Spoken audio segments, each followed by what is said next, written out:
구약 성경과 신약 성경을 이렇게 연관지어 보면요, 참 재미있는 점을 발견할 수 있는데요.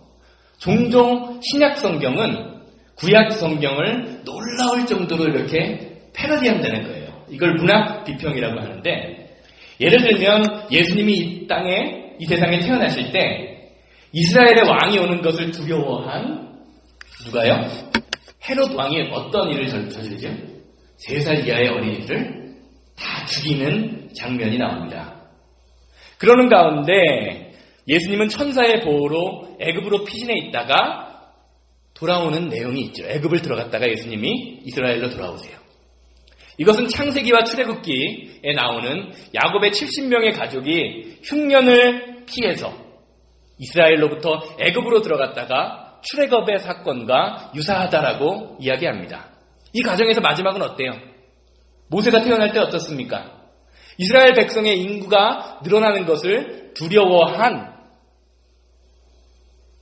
애굽의 왕 바로는요, 이스라엘 백성 중에서 남자아이가 태어나면 어떻게 하라고 하죠?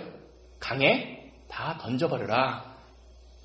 산파들에게 다 죽여버려라 하는 그러한 가운데 이스라엘을 인도하는 위대한 지도자인 모세가 그러한 고난 가운데에서 태어났다 라고 이렇게 하면서 비슷한 부분, 아주 패러디되는 장면을 볼 수가 있습니다. 이것을 패러디함으로 예수님은 새로운 이스라엘의 조상이다, 즉 교회의 시작을 알리는 분이다 라고 이야기할 수 있다는 거죠. 또 어떻습니까? 예수님이 십자가에 달려 돌아가시기 전에 제자들과 함께 뭐를 하셨죠? 목요일날 성찬식을 하셨죠. 이 성찬식 역시 구약의 출애굽 가운데 유월절날 먹는 식탁의 사건을 아주 비슷하게 표현했습니다. 구약 시대에는 어땠습니까? 양의 피를 잡아서 양의 피를 바름으로 우리가 이스라엘 백성들이 죽음을 면했다면, 신약 성경에는 어떻게 돼 있죠? 예수님, 우리를 위해서 오신 예수님의 십자가에 달려 돌아가심으로 그 보혈의 능력, 그 보혈의 피로 말미암아 우리가 깨끗해졌다, 죽음을 면하여지고 영원한 생명을 얻을 수 있다라는 것을 성경은 이야기해주고 있습니다.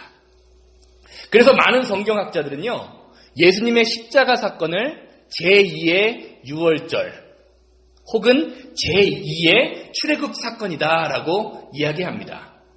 그런데 이 첫 번째 유월절과 두 번째 유월절의 차이점은 무엇이냐?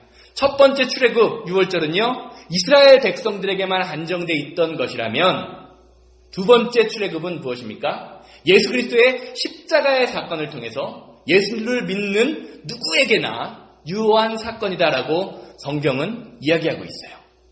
사랑하는 여러분, 오늘 예배를 드리시는 저와 여러분들, 이 모든 성도님들의 마음속에 그리고 삶 속에 예수 그리스도의 십자가 능력을 통한 그 완성된 복음의 능력이 함께 하시기를 주님의 이름으로 소망합니다. 복음의 능력이 여러분들에 함께 있을 때 문제가 해결되고요, 질병이 회복되고요, 복음의 능력이 함께 있을 때 관계가 회복될 수 있습니다. 이와 마찬가지로 오늘 말씀도요, 구약의 사건을 아주 비슷하게 묘사한 것을 볼 수 있어요. 지금 예수님이 어디에 이르셨습니까? 여리고성에 이르셨습니다. 일찍이 구약의 여호수아가 이스라엘 12지파와 함께 여리고성에 도착하셨던 것처럼 지금 예수님은요, 12지파가 아니고 12제자들을 거느리고 여리고성에 도착하고 계십니다. 여호수아라는 이름은요, 헬라어 발음으로 예수라는 의미예요. 예수를 히브리어로 읽으면 어떻게 됩니까? 여호수아라는 발음이 돼요. 그러니까 예수님이 지금 12제자를 데리고 신약에선 들어가셨던 것처럼 구약에서는 여호수아, 똑같은 이름을 가진 사람이 들어가고 있다는 거죠. 참된 구원자는 오직 예수님이시기 때문에 우리는 이 구약의 여호수아가 바로 예수님을 상징하는 그림자다라고 이야기합니다. 그리고 그 실체는 예수님인 거죠. 여호수아는 12지파로 대표되는 옛 이스라엘을 데리고 가나안으로 인도했지만 예수님은 12지파로 대표되는 새 이스라엘, 모든 백성들, 예수님을 믿는 모든 백성들을 구원의 길, 그 길로 인도하고 계십니다. 그런데 구약의 예수와 신약의 예수, 구약의 여호수아와 신약의 예수님의 차이점은요, 여호수아는 여리고를 어떻게 했죠? 무너뜨림으로 이스라엘 백성들을 가나안 땅으로 인도했다면, 예수님은 영적으로 무너져 있던 여리고 백성들과 그 성을 회복시킴으로 말미암아 우리에게 구원을 주셨다는 거예요. 이런 회복을 통해서, 이런 회복 속에서 오늘 본문 말씀은 시작하고 있습니다. 예수님께서 이제 막 여리고의 사역을 마치고 예루살렘으로 막 돌아가려고 하시는데, 바디메오라고 불리는 한 거지가 지금 길가에 앉아 있었습니다. 자, 그렇다면 바디메오는 누구의 아들일까요? 아버지는 누구일까요? 바디메오의 아버지, 오늘 말씀에 나오잖아요. 디메오의 아들 바디메오다라고 이야기합니다. 헬라어의 이 바라는 단어는요, 아들이라는 뜻이에요. 아들이라는 뜻입니다. 그러니까 마태복음 16장에 보면 예수님이 베드로를 부르실 때 뭐라고 부르십니까? 바 요나 시모나, 요나의 아들 시모나, 이렇게 부르시는 거예요. 즉 오늘 말씀 바디메오는 디메오의 아들 아무개라는 말입니다. 그런데 정작 오늘 본문 말씀에 아무개에 해당하는 그 이름이 없어요. 맹인의 이름이 없어요. 오늘 말씀을 계속 보면 그냥 바디메오라고만 불리고 46절 이후에도 뭐라 그럽니까? 그냥 이 사람이 눈이 보이지 않는 맹인이다라고만 나옵니다. 따로 이름이 없습니다. 왜 이름이 없을까라는 생각을 하다가 저는 그럼 과연 디메오라는 이름의 말은 뜻은 무엇일까라는 그런 의문이 들어서 디메오라는 이름을 살펴보기로 했습니다. 그런데 이 디메오라는 이름에요, 참 흥미로운 점이 한 가지 있었어요. 디메오란 말이요, 히브리어와 헬라어로 부를 때 의미가 전혀 다른 의미를 가지고 있었어요. 히브리어로 디메오라는 이름의 의미는요, 부정하다, 더럽다, 불결하다라는 의미를 가지고 있습니다. 그런데 정반대로 헬라어는요, 가치 있는, 소중한이라는 의미를 가지고 있습니다. 똑같은 단어를 가지고 이스라엘 백성들이 사용할 때 히브리어로 부를 땐 부정하고 더럽고 불결한이라고 사용하고, 그 나라에서 헬라어로 사용할 때는 가치 있는, 소중한이라는 의미로 사용했다는 거예요. 즉 오늘 말씀은 바디메오, 이름도 없는 바디메오라는 인물을 통해서요, 예수님을 만나기 전에는 더럽고 불결하고 이름조차도 알 수 없던 그 사람이 예수님을 만나고 나서 가치 있는 인생, 소중한 인생이 되었다는 것을 암묵적으로, 말은 하지 않지만 표현하고 있다는 겁니다. 그리고 이러한 인생의 변화가 바디메오뿐만이 아니라 오늘 본문 말씀을 읽는, 그리고 이 시대를 살아가는 저와 여러분들도요, 예수님만 만나기만 하면, 예수님이 우리 안에 들어오시고 예수님과 함께 하기만 하면 예전에는 더럽고 추악하고 죄 많은 인생, 연약한 인생에서 가치 있고 소중한 인생으로 변할 수 있다는 것을 오늘 말씀을 통해서 이야기해주고 있는 거예요. 몇 분 한번 보시고 인사해 보시기 바랍니다. 예수님 안에서 당신은 소중한 사람입니다. 정말로 소중해 보이시나요? 예, 예수님 안에서요, 정말 저와 여러분들이, 성도는 목사를 소중히 여기고요, 목사는 성도를 소중히 여길 수 있는 그러한 교회가 되기를 주님의 이름으로 소망합니다. 예수님만 만나면요, 예수님과 함께 있으면 저와 여러분들은요, 다 소중한 존재예요.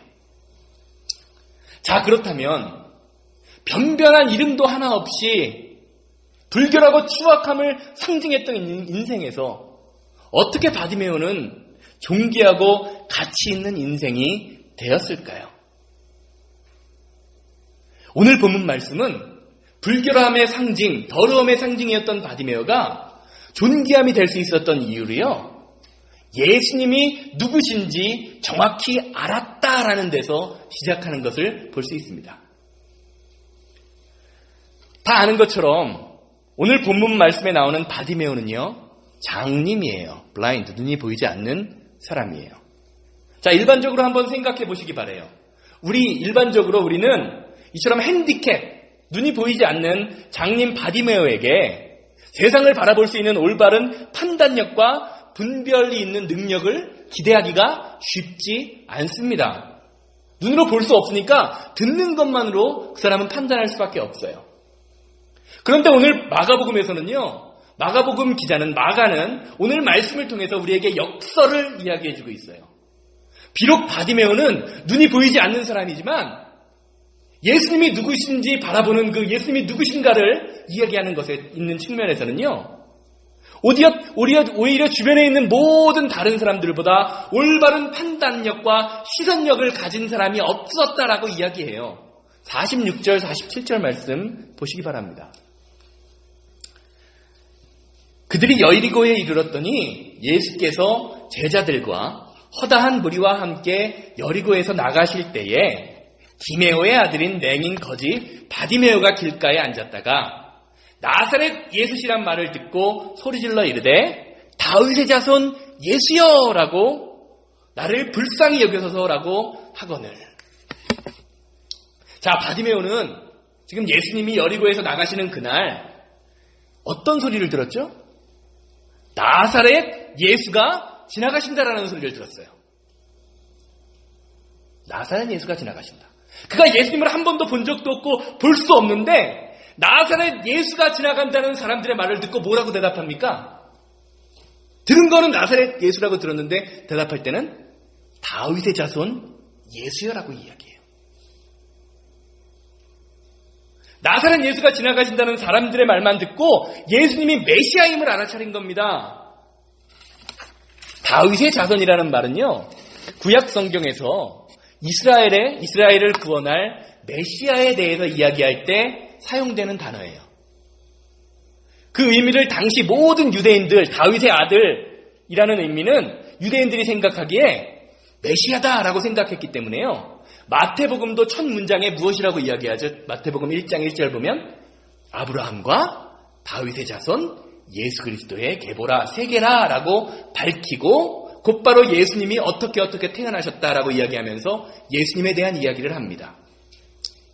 그런데 눈이 보이지 않는 장님에다가 모든 사람이 더럽다, 부정하다라고 판단했던 거지 바디메오가 단번에 예수님이 메시아다라는 이 단순한 사실, 이 사실을 알아차린 거예요. 당시 뛰어난 판단력과 성경적 지식을 가졌다라고 이야기했던 바리새인, 서기관, 제사장, 사두개인들, 이러한 모든 사람들이 몰랐던 것, 그들은 어떻게 했습니까? 예수님을 거짓 메시아로 생각을 해서, 가짜 메시아라고 생각을 해서 십자가에 못 박아 죽여버렸죠. 바리새인이나 사두개인이야 워낙 예수님을 싫어했던 사람들이라 그렇다 쳐도요, 예수님을 지지하는 사람들 중에도 오해하는 사람들이 많았습니다. 오늘 앞절 말씀에 보면 마태복음 10장 17절부터 부자 청년에 관한 이야기가 나옵니다. 그는 예수님의 말씀을 듣고 예수님에 대한 이야기를 듣고요, 예수님을 존경했던 사람이에요. 그런데 예수님 뭐라고 이야기하십니까? 그 청년에게 모든 재산을 다 팔아서 가난한 사람들에게 나누어주고 나를 따르라 라고 명령하셨어요. 빈손으로 따르라. 예수님이 말씀하시는 게 뭐예요? 나는 메시아인데 부자들의 많은 재물을 의지해서는 나를 따를 수 없다라고 이야기하는 거죠. 부자들의 재물을 의지하는 그러한 메시아가 아니라는 겁니다. 부자면서 율법을 다 지킨다고 생각했던 그 청년은 결국 예수님을 선생이라고 부르기는 하지만 예수님을 따르라고 했는데 따르지 못했습니다. 자, 그렇다면 예수님의 제자들은 어때요? 마태복음 16장하고요, 마가복음 8장 29절 말씀을 보면 베드로가 아주 위대한 고백을 하죠. 놀라운 고백을 하죠. 주는 그리스도시요 살아계신 하나님의 아들이십니다. 베드로는요, 예수님이 메시아임을 분명히 정확히 알았습니다. 그런데 예수님이 어떤 메시아라고 생각했습니까? 예수님이 세상을 섬기기 위해서, 사랑으로 다른 사람을 품기 위해서 자기의 목숨을 많은 사람에게 사랑의 대성물로 내어주는 메시아가 아니라 로마 황제나 헤롯 왕같이 세상의 권력으로 이스라엘을 회복시키고 통치할 메시아라고 오해했어요. 그랬기에 제자들은 예루살렘으로 올라가는, 마태복음 10장 보면 나오는데요. 앞절에 나오는데요. 예루살렘으로 올라가는 길에서 어떤 다툼이 일어납니까? 이제 예수님이 올라가시니까 왕이 되시면 누가 예수님 우편에 앉을 것인가 좌편에 앉을 것인가, 누가 더 예수님이 보시기에 큰 사람인가라는 논쟁을 수시로 벌였고요. 급기야 야고보와 요한 형제가 예수님을 찾아가 무엇이라고 이야기합니까? 예수님이 왕이 되시면, 지금 올라가서 예루살렘 올라가서 왕이 되시면 다른 사람이 아닌 저와 제 형제 야고보와 요한이 한 명은 예수님 오른쪽에, 한 명은 예수님 왼쪽에 앉게 해주십시오라고 부탁을 합니다. 오늘 말씀을 통해서 마가가 이야기하고 있는 것은요, 성경이 말하고 있는 것은요, 사실상 눈을 다 뜨고 자신들이 온전히 올바르게 판단하고 있는 것 같지만 영적인 측면에서는요, 다 장님이라는 거예요. 영적으로 예수 그리스도가 누구신지를 아무도 알아보고 있지 못하라는 겁니다. 그런데 지금 바디메오가 예수님이 누구신지를 알아보고 있어요. 그들이 많이 배우고 많이 예배를 잘 드리고 학식이 뛰어나지만 거지인 더럽고 추악함의 상징인 바디메오보다 영적으로 볼 때, 신앙적으로 볼 때 나은 것이 하나도 없다라는 겁니다. 사랑하는 여러분, 예수님을 제대로 아는 것은요, 예수님을 온전히 따르는 것은요, 바리새인이나 서기관처럼 성경적인 지식이 많다라고 되는 게 아닙니다. 목사라고 해서 학위를 가졌다고 해서 예수님을 제대로 아는 게 아니라는 거예요. 사두개인들처럼 종교 행사 예배만 드린다고 해서 예수님을 온전히 따르고 알 수도 없습니다. 부자 청년처럼 재물이 많다고 해서, 심지어 예수님 제자들처럼 예수님 곁에 항상 있다고 해서 예수님을 올바로 아는 것이 아닙니다. 그렇다면 과연 우리는 예수님을 바로 알기 위해서 무엇이 필요할까요? 오늘 본문 말씀은요, 예수님을 올바로 알기 위해서는요, 하나님 앞에서 내 존재가 무엇인지 똑바로 알아야 된다라고 이야기하고 있습니다. 47절, 48절 말씀 다시 한번 보세요. 지금 이 바디메오의 이야기죠. 바디메오가 나사렛 예수시란 말을 듣고 소리질러 이르되 다윗의 자손 예수여 나를 불쌍히 여기소서 하거늘 많은 사람이 꾸짖어 잠잠하라 조용하라 하되 그가 더욱 크게 소리질러 이르되 다윗의 자손 예수여 나를 불쌍히 여기소서 하는지라. 지금 바디메오는 예수님 앞에서 자신의 존재에 대해서 무엇이라고 이야기하고 있습니까? 나는 불쌍히 여김을 받아야 할 존재라는 거예요. 나는 불쌍한 사람입니다. 예수님, 나는 정말로 불쌍한 사람입니다라고 이야기해요. 예수님의 불쌍히 여기심이 나의 삶에 있지 않으면 자신의 삶의 존재는 아무것도 아니라는 겁니다. 그 더럽고 추악함에서 벗어날 수 없다라는 겁니다. 오늘이 사실은 종교개혁 주간인데요. 종교개혁을 했던 마틴 루터는요, 자신이 죽는 순간에 이런 말을 했더라고 해요. 우리는 하나님 앞에서 구걸하는 거지들이다. 그리고 그것은 진실이다. 신앙생활하면서 내가 헌금도 해보고 예배도 드리고 무엇인가 좀 많은 사람을 섬기고 사랑하는 것 같지만 사실은 우리는 내 인간의 능력으로 하는 것이 아니라 하나님이 주신 능력, 하나님이 주신 은혜를 무한히 공급받는 피조물에 불과하다는 겁니다. 내가 하는 것 같지만 사실은 하나님 앞에 아무것도 드릴 것이 없는 그런 존재라는 거예요. 사랑하는 여러분, 여러분은요, 하나님 앞에서 여러분의 존재를 무엇이라고 고백하십니까? 하나님, 나는 불쌍한 사람입니다. 나를 불쌍히 여겨주세요라고 입술로는 여전히 고백하지만 여전히 내가 가진 것을 의지하고 있지 않습니까? 많이 가진 사람은 많이 가진 대로, 적게 가진 사람은 적게 가진 대로 건강을, 자존심을, 내 남편이나 내 자식을, 부모를 의지하고 있지는 않습니까? 아니, 의지해야죠. 그렇지만 예수님보다 더 의지하고 있지는 않냐는 말입니다. 사랑하는 여러분, 아무것도 의지할 수 없는 그런 상황 가운데서요, 하나님은 역사하십니다. 내가 무엇을 의지할 건더기가 있으면요, 하나님은 역사하실 수 없습니다. 여러분의 삶에서 내가 가진 그 무엇을 의지하는 그러한 신앙인이 아니라 나의 불쌍함을 하나님 앞에 아뢰므로 말미암아 오직 예수님만을 의지하시는 여러분들 되시기를, 저와 여러분들 되시기를 주님의 이름으로 소망합니다.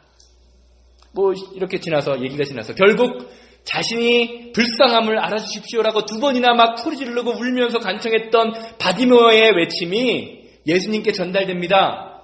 그리고 바디메오에게 예수님은 이렇게 물으십니다. 뭐라고 물으시지요?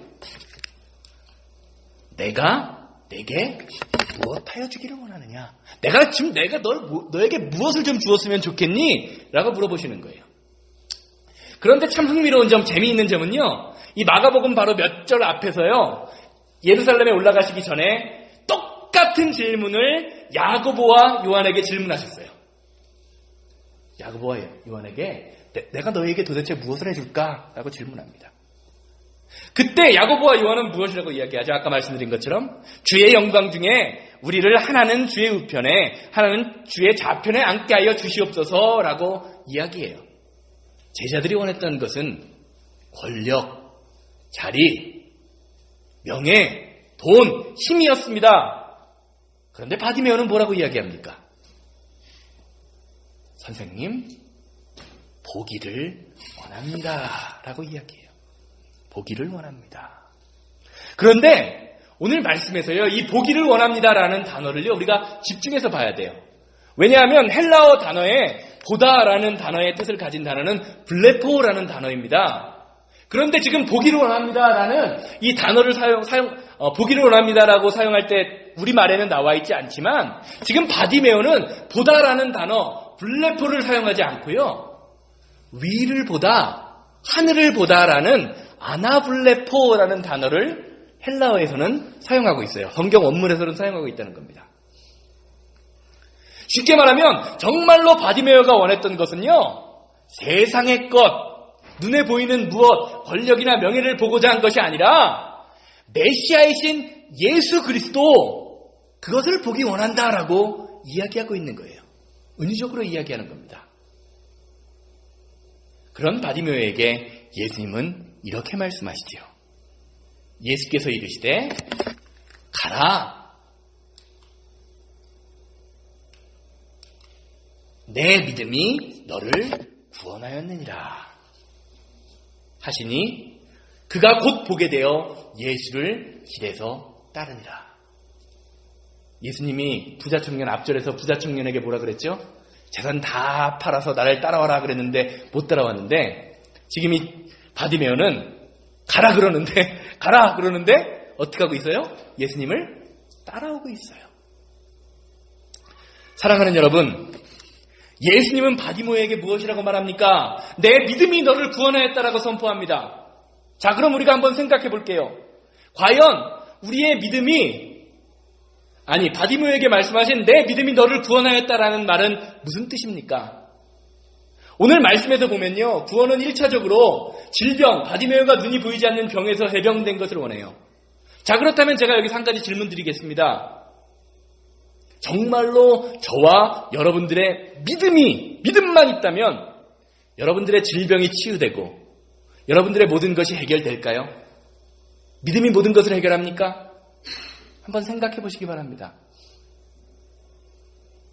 목사가 이런 말을 해서 죄송하지만 믿음이 모든 것을 해결하지 않습니다. 믿음이 있다고 해서 질병이 고쳐지는 것이 아닙니다.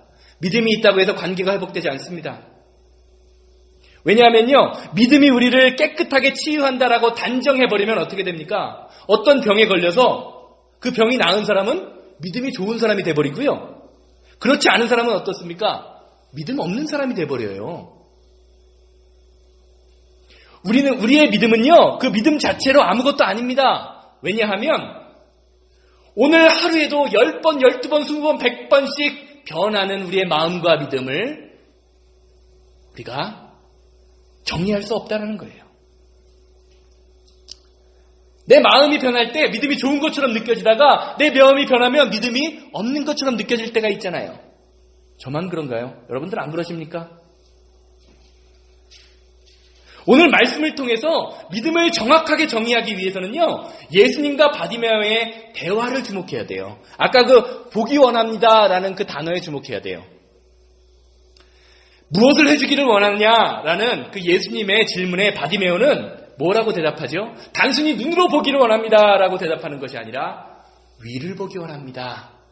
하늘을 보기 원합니다. 하나님을 보기 원합니다라고 대답합니다.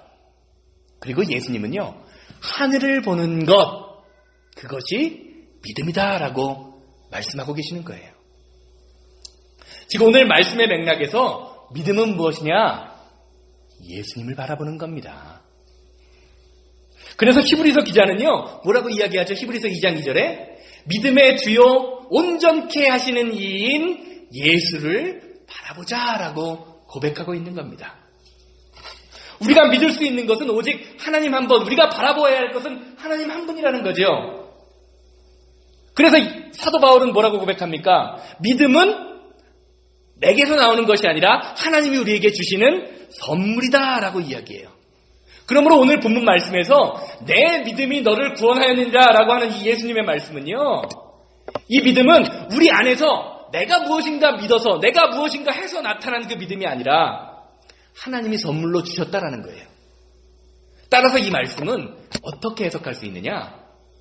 내가 하나님의 불쌍함을 입었다. 불쌍함이 하나님이 너를 불쌍히 여기셨다. 하나님, 네가 하나님의 은혜, 은총을 지금 입었다라고 말씀하시는 거예요. 결국 내 믿음이 너를 구원하였다라는 말은요, 하나님이 너를 불쌍히 여기시고 내게 은총을 주셔서 내가 치유가 되었고 네가 구원받았다라는 의미입니다. 오늘 전체적인 말씀의 맥락에서 볼 때 우리를 구원시키는 것, 우리를 회복시키는 것은요, 하나님이 우리를 불쌍히 여기시는 데서 시작된다는 것을 오늘 말씀은 말하고 있는 거예요. 그리고 바디메오는 예수님에게 올바른 것, 정확한 것을 구한 거죠. 주여, 나를 불쌍히 여겨 주시옵소서. 사랑하는 여러분, 앞으로 어떻게 기도해야 될까요? 내가 좀 무엇을 하고 싶습니다. 나를 어떻게 좀 해주세요. 라고 기도하는 것보다 정말로 하나님이 원하시는 기도는 무엇입니까? 주님, 나는 주님 없으면 안 되는 존재입니다. 주님, 나를 불쌍히 여겨주세요. 하나님, 나는 더럽고 추악한 존재입니다. 하나님 없으면 아무것도 아닙니다. 나를 불쌍히 여겨주시옵소서. 우리의 기도가 바뀌어야 합니다. 우리의 삶이 바뀌어야 합니다. 우리의 삶에서 기도가 바뀌심으로 말미암아 추악하고 더러운 인생에서 존귀하고 아름다운 인생으로 변하시는 저와 여러분들 되시기를 주님의 이름으로 소망합니다. 결론적으로 말씀드릴게요. 추악함, 더러움의 상징이었던 바디메오가 존귀함의 아들이 될 수 있었던 이유는요, 자신이 하나님의 은혜를 받지 않으면 살 수 없는 더러운 존재라는 것을, 불쌍한 존재라는 것을 깨닫는 데서 시작했습니다. 사랑하는 여러분, 여러분의 소원은 무엇입니까? 여러분이 정말로 예수 믿어서 원하는 것이 무엇입니까? 지금 바디메오에게 말씀하신 것처럼 예수님이 이 자리 예배 시간에 나타나셔서 내가 내게 무엇 해주기를 원하느냐라고 물으신다면 여러분들은 무엇이라고 대답하시겠습니까? 이루고 나면 덧없어지는 많은 소원이 그리스도인들에게 필요한 것이 아닙니다. 바디메오처럼 단 하나의 절박하고 분명한 소원을 가지고 사는 사람, 그 소원이 무엇이었습니까? 하나님 보기를 원합니다. 이 분명한 소원을 가지고 사는 사람들이 그리스도인입니다. 사랑하는 여러분, 아직도 여전히 부자가 되는 것, 건강한 것, 오래 사는 것, 내 자녀가 잘 되는 것, 취직이 잘 되는 것, 예수님을 믿는다고 하면서 여전히 이러한 똑같은 눈먼 장님과 같은 인생을 살기를 원하십니까? 아니면 하나님 한 분이면 만족합니다. 나는 예수님을 보고 싶습니다라는 그러한 믿음을 가지고 살아가고 계십니까? 결론적으로 바디메오는 예수님, 메시아인 예수님으로부터 구약에 성취된 눈먼 자를 치유하시는 은혜를 입었습니다. 이사야 42장 18절하고요 35장 5절 말씀을 보면 이렇게 이야기해요. 그때에 맹인이 눈을 뜰 것이며 못 듣는 사람의 귀가 열릴 것이며 너희 못 듣는 자들아 들으라, 너희 맹인들아 밝히 보라. 이런 예언의 메시지가 이루어졌죠. 예수님을 통해서 이루어졌습니다. 이런 기적의 역사는요, 나는 예수님 한 분이면 충분합니다. 예수님만 보기를 원합니다. 주여 나를 불쌍히 여겨주시옵소서라는 처절한 외침에서 시작되었습니다. 당시에 수많은 벙어리들, 수많은 맹인들이 있었지만 눈뜬 맹인은 어떤 맹인입니까? 나를 불쌍히 여기심을 알았던 사람, 나는 불쌍히 여김을 받아야 하는 존재임을 알았던 사람, 그 맹인 바디메오, 이름도 없는 맹인 바디메오의 영적인 눈이 띄었기 때문에 고쳐졌던 것입니다.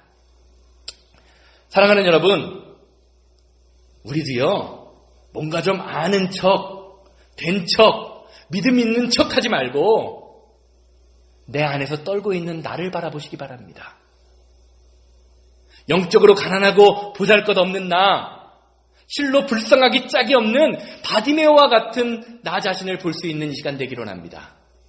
저나 여러분들이나요, 예수님 없으면 아무것도 아닙니다. 조금 잘났다고, 조금 통장에 돈이 있다고, 조금 건강하다고 하나님이 확 불어버리시면요, 한 방에 끝나는 게 인생입니다. 잘난 척, 뭔가 된 척, 믿음 있는 척 하지 말고 나 자신을 바라볼 수 있는 귀한 시간 되기를 주님의 이름으로 소망합니다. 그리고 우리가 기도할 때, 주님 나를 불쌍히 여겨주시옵소서, 나는 주님이 아니면 안 됩니다라고 기도하기 소망합니다. 그러면 불쌍하고 추악했던 바디메오를 높여주셔서 존귀한 자로 삼아주신 하나님의 은혜가 저와 여러분들의 삶에 넘쳐나서 영적으로 뜨이는, 우리의 약한 질병이 치유되고 우리의 상한 마음이 회복되고 우리의 어그러졌던 관계가 회복되는 그런 놀라운 은혜를 우리의 삶에서 날마다 경험하게 될 것입니다.